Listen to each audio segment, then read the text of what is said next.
الیہ اسی کی طرف یردو لوٹایا جاتا ہے علم الساعہ علم قیامت کا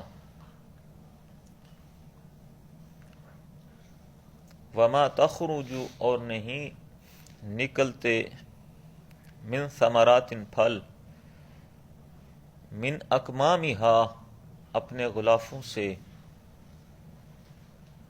شگوفوں سے گابوں سے وما تحمل اور نہیں اٹھاتی من انثا اور نہیں حاملہ ہوتی من انثا کوئی مادہ ولا تدعو اور نہیں جنم دیتی الا مگر بعلم ہی اس کے علم سے وَيَوْمَ اور جس دن ینادیہم ندا دے گا انہیں پکارے گا انہیں این شرکائی کہاں ہیں میرے شریک قالو کہیں گے آذناک ہم کہہ چکے ہیں تجھ سے ہم عرض کر چکے ہیں تجھے ما منا نہیں ہم میں سے من شہید کوئی گواہ کوئی گواہی دینے والا نہیں ہم میں سے کوئی گواہی دینے والا الیہ اسی کی طرف یردو لوٹایا جاتا ہے علم الساعہ قیامت کا علم کس کی طرف اللہ تعالیٰ کی طرف قیامت کا علم لوٹایا جاتا ہے قیامت کے متعلق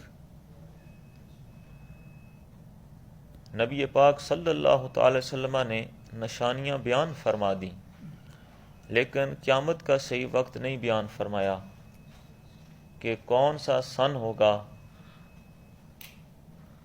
اس ٹائم اتنے بج کر اتنے منٹ پر قیامت آئے گی کون سا سال ہوگا یہ نہیں بیان فرمایا صرف یہ بیان فرمایا کہ 14 صدیوں کے بعد آئے گی 14 صدیوں تک قیامت نہیں آئے گی تو اللہ تعالیٰ کا علم محیط ہے اس کا علم کیا ہے محیط ہے ہر چیز پر اس کا علم حاوی ہے تو فرمایا قیامت کا علم بھی اسی کی طرف لوٹتا ہے کیوں اس لیے کہ ہر چیز کا بنانے والا جب وہ ہے پھر فنا کرنے والا بھی وہی ہے جب ہر چیز کا علم اسے ہے تو پھر اسے ہی علم ہے کہ یہ چیز کب تک رہے گی اس کائنات کی کتنی عمر ہے کس وقت تک میں نے اسے بنایا ہے اس کے بعد ختم کر دینا بنائی جو اس نے ہے مالک جو وہ ہے فرمایا وما تخرج اس کے علم کا نظارہ اگر تم نے کرنا ہے فرمایا قیامت کا علم اس کے پاس ہے اس کے علم کا نظارہ کرنا ہے تو دیکھو رب کا علم کیا ہے الیہ وما تخرج اور نہیں نکلتے من ثمرات پھلوں سے پھل من اکمامہا اپنے غلافوں سے شگوفوں سے گابوں سے جو پھل ظاہر ہوتے ہیں باہر نکلتے ہیں پک کر اور اسی طرح وما تحمل من انثا اور نہیں حاملہ ہوتی کوئی مادہ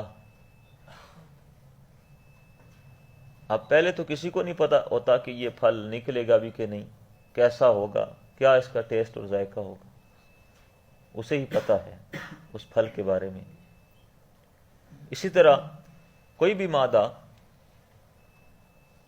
چاہے انسانوں میں سے ہو یا چاہے جانوروں میں سے ہو اس کے علاوہ درختوں میں بھی آپ کو پتا ہے کہ یہ سلسلہ ہے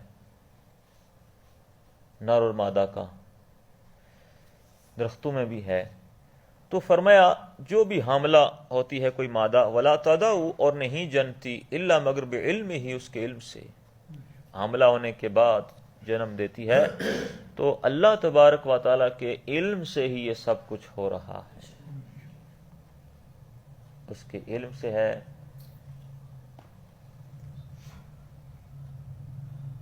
تو جب اسے ہر چیز کا علم ہے بنانے والا وہ ہے تو پھر قیامت کا علم بھی اسی کے علم محیط اسی کے پاس ہے وَيَوْمَ يُنَادِيهِمْ اور جس دن ندا دیں گے کیونکہ بار بار سوال کرتے ہیں قیامت کے بارے میں قیامت کب قائم ہوگی؟ تو فرمایا اللہ تعالیٰ کے پاس ہے علم، وہ اس علم کو ظاہر نہیں کرنا چاہتا.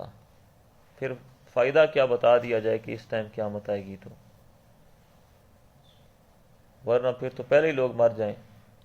اگر موت کا کسی کو بتا دیا جائے بھائی کل آپ کا موت اس ٹائم ہوگی، اعلان تو لوگ دوسرے کرتے ہیں نا، وہ خود ہی کرے گا کل اتنے بجے میری وفات ہوگی اور پرسوں جنازہ ہوگا.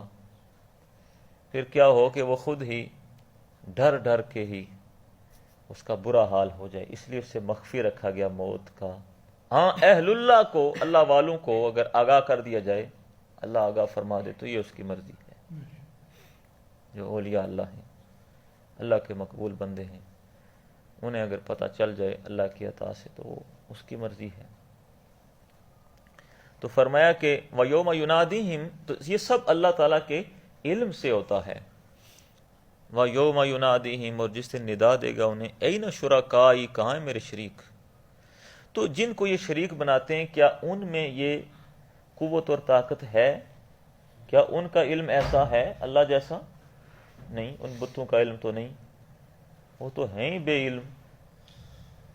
پتھروں کے پاس کون سا علم ہے؟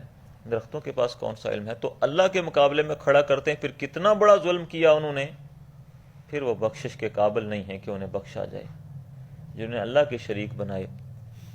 وَيَوْمَ يُنَادِهِمْ، جس دن ندا دے گا انہیں، اَيْنَ شُرَكَائِي، کہاں میرے شریک؟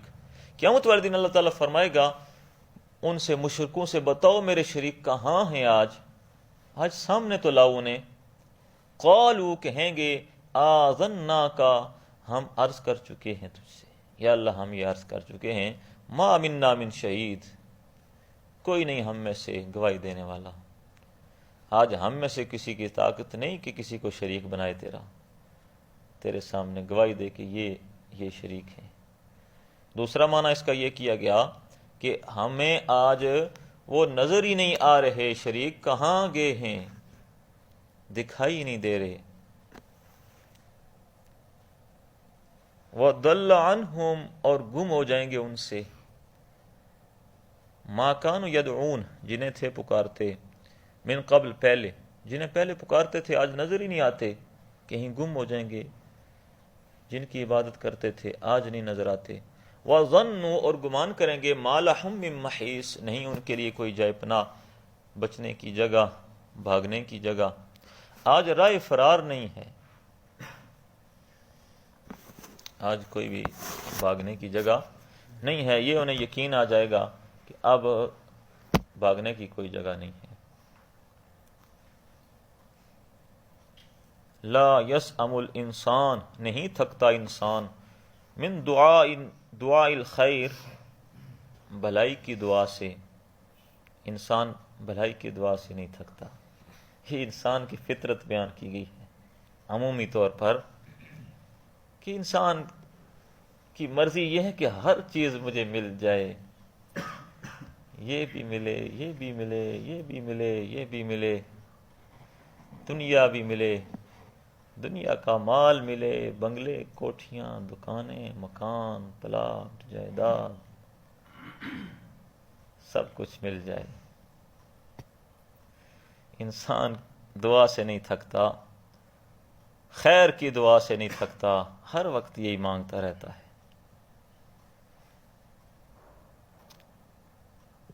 ہمارے استاد محترم ویسے مذاق فرماتے ہیں، وہ کہتے ہیں کہ ہمارے پاس لوگ آتے ہیں دعا کرواتے ہیں کہ آپ دعا کریں شادی ہو جائے. اس کی شادی ہو جاتی ہے، پھر دعا کرواتے ہیں دعا کریں اب اس کی اولاد بھی ہو. تو پھر اس کے بعد اولاد کے لیے دعا کا سلسلہ شروع ہو جاتا ہے. اس کے بعد اور بھی دعائیں، یعنی دعاؤں کا سلسلہ ان کا رکتا نہیں ہے. تو دعا مانگنی چاہیے، دعا مانگنا کوئی گناہ نہیں ہے، ثواب ہے، اللہ کو پسند ہے دعا مانگنا. لیکن یہاں جو بات بیان فرمائی گئی اس پر غور فرمائیں. اگلی، وَإِن مَسَّهُ الشَّرُّ، اور اگر پہنچے اسے کوئی تکلیف، اگر پہنچے اسے کوئی برائی، فَيَئُوسٌ قَنُوطٌ، بس نا امید ہو جاتا ہے، مایوس ہو کر. یئوسن کا مطلب بھی مایوس ہونا، قنوط کا مطلب بھی یہی ہے، نا امید ہونا، مایوس ہونا، ہم معنی الفاظ ہیں دونوں. کہ انسان کو جب ذرا تکلیف پہنچتی ہے تو بڑا مایوس اور نا امید ہو جاتا ہے. یہ رب کو پسند نہیں ہے. اصل میں یہ بیان کرنا مقصود ہے کہ جو رب جہاں تک پہنچایا اس کو، جب کچھ بھی نہیں تھا، یہ مردہ تھا، وہاں سے لے کر بچہ کمزور ضعیف، کس طریقے سے اس کی پرورش ہوئی، کیسے کیسے مرحلوں سے یہ گزر کر پھر کتنی کتنی نعمتیں اسے ملتی رہیں، خوشیاں بھی ملی. لیکن ذرا سا بخار آیا، تھوڑا سا بیمار ہوا تو بالکل نا امید ہو گیا، رب سے مایوس ہو گیا کہ مجھے تو کچھ بھی نہیں ملا، میری تو دعائیں نہیں قبول ہوتی. مایوس ہو جاتا ہے، نا امید ہو جاتا ہے. ایک طرف رب کی نعمتیں کتنی ہیں، دوسری طرف آزمائش تھوڑی سی آئی تو اللہ اس کو پسند نہیں فرماتا. اب یہاں بھی وہ صبر کرے اس مقام پہ بھی کہ جس رب نے پہلے اتنا کیا تو وہ میرے حق میں بہتر فرمائے گا. وَلَئِنْ أَذَقْنَاهُ، اور البتہ اگر ہم چکھائیں اسے رحمت منا اپنی طرف سے، من بعد ضراء، بعد تکلیف کے، مست ہو کے پہنچی تھی اسے، کہ جو تکلیف اسے پہنچی تھی اس کے بعد اگر ہم اسے رحمت کا ایک چھینٹا اس پر نچھاور کر دیں، بڑی تکلیف ہے اس کے لیے، بڑی مشکل ہے، لیکن رب کے لیے تو مشکل نہیں. رحمت کا ایک ہی قطرہ اسے پہنچا دے تو سارا کچھ اس کا دور ہو جاتا ہے اللہ کی رحمت سے.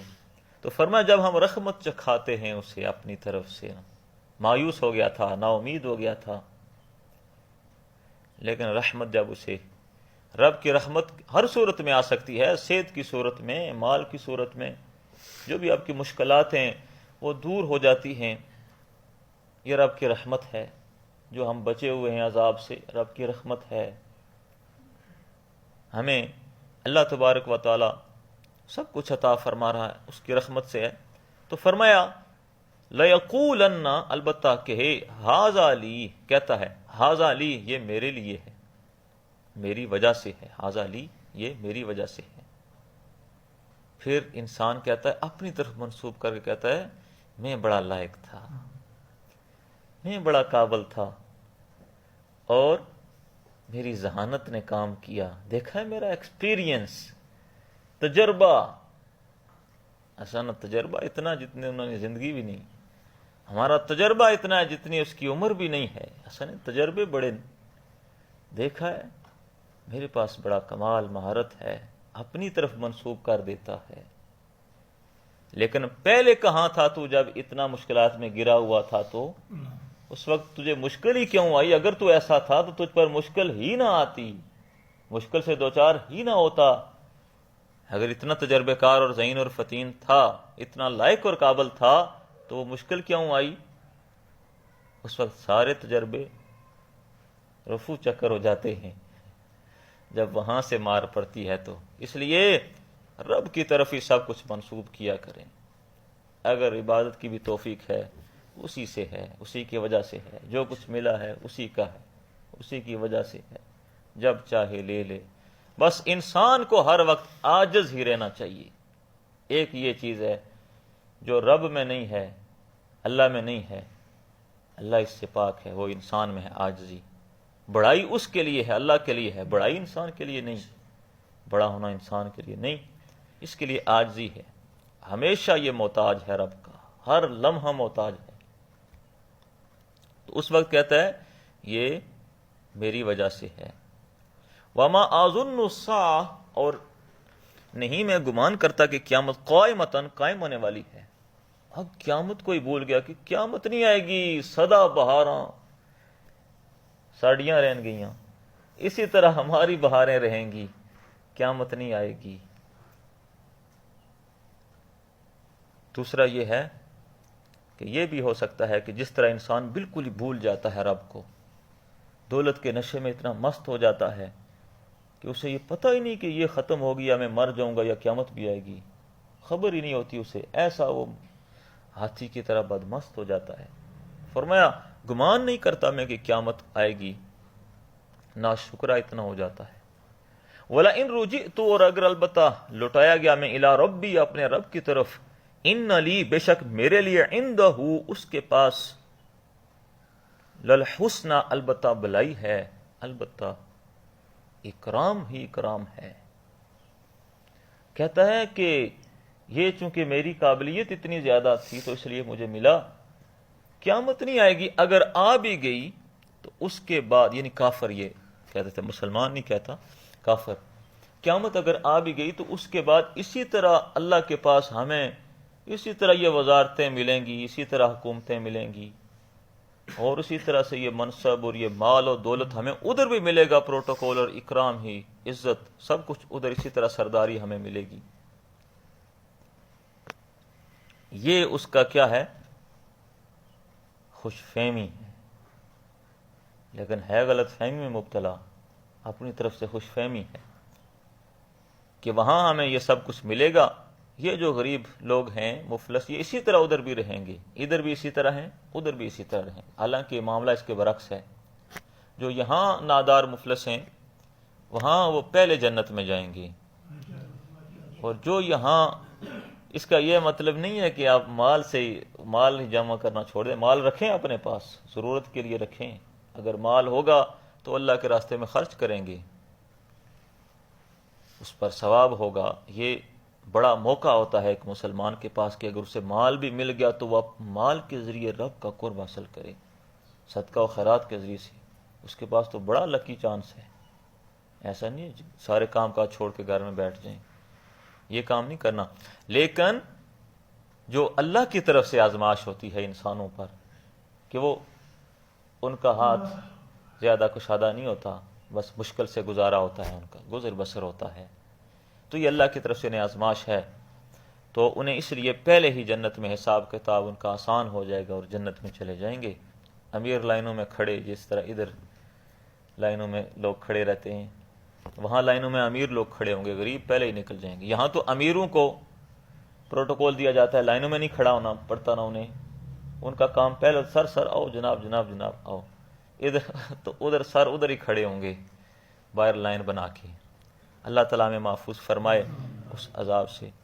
تو فرمایا فَلَنُنَبِّئَنَّ الَّذِينَ، البتہ ہم بیان کریں گے ان لوگوں کو کافروا جو کافر ہیں، بما عملوا جو کچھ عمل کیے انہوں نے، جو انہوں نے عمل کیے ہم دکھائیں گے انہیں کہ یہ کرتوت تمہارے ہیں۔ وَلَنُذِيقَنَّهُمْ، البتہ چکھائیں گے ہم انہیں، من عذاب غلیظ، سخت عذاب سے، ہم انہیں سخت عذاب چکھائیں گے وہاں۔ جس کو اللہ تعالیٰ سخت عذاب فرمائے وہ کتنا سخت ہوگا، اس لیے دعا کیا کریں، ہمیشہ دعا کیا کریں اللہ تعالیٰ سے کہ وہ ہمیں محفوظ رکھے۔ وَإِذَا أَنْعَمْنَا، اور جب ہم انعام کرتے ہیں، علی الانسان، انسان پر، اعرض، روگردانی کرتا ہے، رخ موڑ لیتا ہے، وَنَأَىٰ بِجَانِبِهِ، اور پہلو تئی کرتا ہے، کنارہ کشی کرتا ہے۔ انسان کی ایک اور خصلت کا ذکر فرمایا کہ انسان پر جب ہم احسان کرتے ہیں تو کیا کرتا ہے؟ اعراض، اعراض کرتا ہے، ہم تے لبنا ہی نہیں، وَنَأَىٰ بِجَانِبِهِ، اور کنارہ کشی کرتا ہے۔ آپ نے لوگوں کی عادت بھی دیکھی ہوگی کہ پہلے ان کے حالات اتنے زیادہ اچھے نہیں ہیں، بعد میں ایک دم سے حالات بدل گئے اور بدل جاتے ہیں۔ اس لیے اگر اچھے حالات ہیں تو شکر ادا کریں، اور کبھی بھی یہ نہ سمجھیں کہ حالات بدل نہیں سکتے۔ فرمایا تلک الایام نداولها بین الناس، یہ دن ہیں، تلک الایام نداولها بین الناس، لوگوں کے درمیان پھیرتے رہتے ہیں، آج یہ امیر ہے کل وہ ہو جائے گا، پرسوں وہ ہو جائے گا، آج اس کے پاس ہے کل اس کے پاس ہو جائے گا۔ اس لیے اس کو اہمیت نہ دیا کریں، اس مال کو زیادہ، یعنی اس کی وجہ سے انسانیت نہیں جانی چاہیے، انسان کی قدر نہیں ختم ہونی چاہیے، انسانوں کے ساتھ حسن سلوک اس کو نہیں چھوڑنا چاہیے، بلکہ زیادہ پھونک پھونک کر قدم رکھنا چاہیے اس کے بعد۔ تو انسان جب اللہ تعالیٰ احسان فرماتا ہے تو فرمایا آرادہ، اللہ سے ہی اعراض کر لیتا ہے۔ اے جناب قاری صاحب دعا کرے نا، اے کم ہو جائے، بڑا ایک کم ہے، دعا کرے اگر ہوئی ہے تو پھر اساں پکے نیک بنی جاساں، اس کے بعد ملتے ہی نہیں ہیں، نظر ہی نہیں آتے. تو حالانکہ قاری صاحبان کے حالات اپنے نازک بیچاروں کے ہوتے ہیں، مشکل سے ہی گزارا کرتے ہیں، لوگ پتہ نہیں ان سے دعائیں کیوں کرواتے ہیں. یہ اس میں کیا وجہ ہے؟ تو ایک بات ضرور ہے جو میں سمجھا ہوں کہ دوسروں کی دعا قبول ہوتی ہے. دوسروں کے حق میں آپ اپنے کسی بھائی کے حق میں دعا کریں، فلاں بھائی کو یہ عطا فرما، تو آپ کی دعا اس کے حق میں قبول ہو جاتی ہے. اور ایک اور طریقہ میں آپ کو بتاؤں، اگر آپ چاہتے ہیں کہ یہ مجھے ملے نا، آپ کسی بھائی کی اس کی عدم موجودگی میں اس کے غیاب میں دعا کریں، یا اللہ یہ فلاں کو عطا فرما دے. فرشتہ کہتا ہے یا اللہ اسے بھی یہی عطا فرما جو اس نے اس کے لیے کہا ہے. ایک یہ بھی اس کا بڑا طریقہ ہے کہ اس طرح سے دعا کیا کریں. تو دعا کرواتے رہتے ہیں لوگ. ایک دوست ہیں ہمارے، انہوں نے شروع کیا پراپرٹی کا کام. تو وہ مجھ سے کہتے ہیں دعا کریں قاری صاحب، آپ بالکل کوئی کام ہی نہیں ہے. تو میں نے ان کے لیے دعا کر دی، شاید تعویذ دیا یا نہیں دیا، تو بڑا ان کا کام جناب چلا. وہ میں آپ کو اس لیے کہہ رہا ہوں، یعنی دوسرے کی دعا حق میں قبول ہوتی ہے. یہ نہیں ہے کہ میری دعا قبول ہو گئی، دوسرے کی وہ کوئی بھی کرے، آپ کریں، آپ کی قبول ہو جائے گی میرے حق میں. تو وہ اس طرح سے اتنا کام ہوا، اتنے پلاٹ ٹھیک ٹھاک، ان کا مکان، کیا کیا. کچھ دن پہلے پھر انہوں نے مجھ سے رابطہ کیا. اتنے عرصہ غائب رہے، چند سال. آپ کہتے ہیں قاری صاحب بہت پھنسے ہوئے ہیں ہم، آپ دعا کریں یہاں سے نکل جائیں.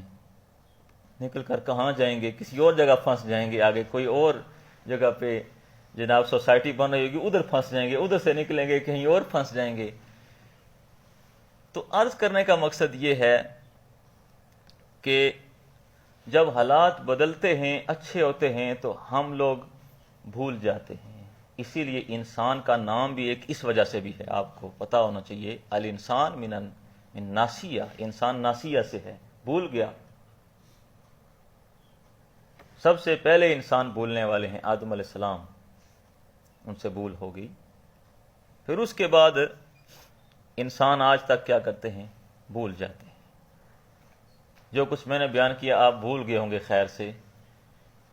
کل والا تو دور کی بات ہے، آج والا ہی بھول گئے ہوں گے. تو اسی لیے عربوں نے کہا آفت العلم علم النسیان، علم کی مصیبت بھول جانا ہے. یہ بڑی مصیبت ہے کہ علم یاد نہیں رہتا، ورنہ سارے عالم ہوتے، سارے لوگ کیا ہوتے؟ بڑے بڑے فضلاء ہوتے، علامے فہامے ہوتے، لیکن وہ بھول جاتے ہیں. تو فرمایا اذا انعمنا، جب ہم احسان کرتے ہیں انسان پر، آردا روگردانی کرتا ہے، ونا آبی جانبی پہلو تئی کرتا ہے، واذا مسہ الشر، اور جب چھوتی ہے اسے تکلیف، فذو دعاء عریض، پس ہو جاتا ہے لمبی چوڑی دعائیں کرنے والا. فرمایا اب بڑی لمبی چوڑی دعائیں کرتا ہے کہ جب اس کو کوئی تکلیف پہنچتی ہے، لیکن جب خوشحالی ہے تو پھر نہیں نظر آتا. لیکن جب مصیبت آئی تو اس کے بعد اس نے وظیفے بھی بڑے لمبے چوڑے کرتا ہے. کیوں مستنصر صاحب؟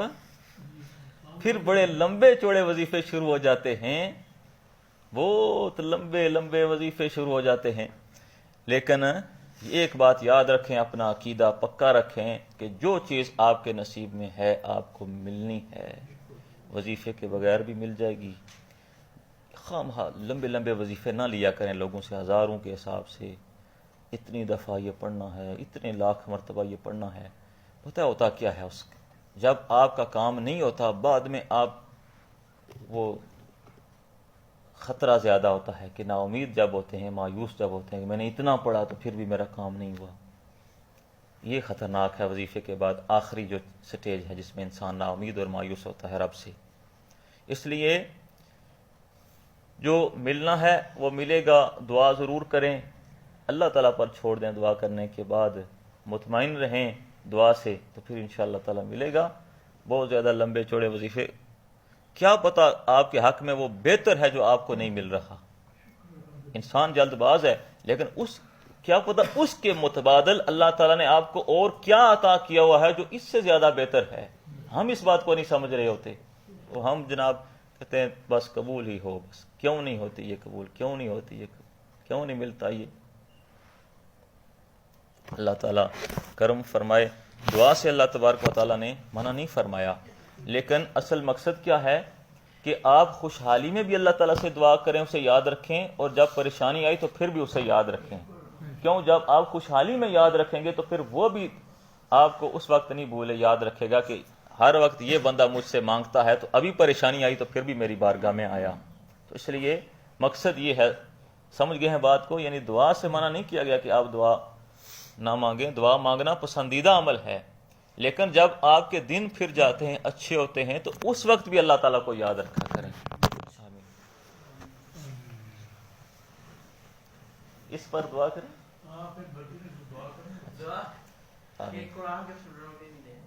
قرآن کے اسٹوڈنٹس کے لیے الحمدللہ رب العالمین، الصلاۃ والسلام علی سید الانبیاء والمرسلین وعلى آله وأصحابه أجمعين. الحمد لله الذي هدانا لهذا وما كنا لنهتدي لولا أن هدانا الله. اللهم ربنا تقبل منا إنك أنت السميع العليم وتب علينا إنك أنت التواب الرحيم.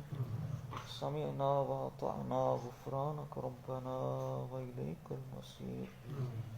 أنت ولينا في الدنيا والآخرة، توفنا مسلمين وألحقنا بالصالحين. ربنا لا تزغ قلوبنا بعد إذ هديتنا وهب لنا من لدنك رحمة إنك أنت الوهاب. وصلى الله تعالى على حبيبه محمد وعلى آله وأصحابه أجمعين. یہ تقسیم کریں، یہ لے لیں. سب چلو آپ یہ اچھا دے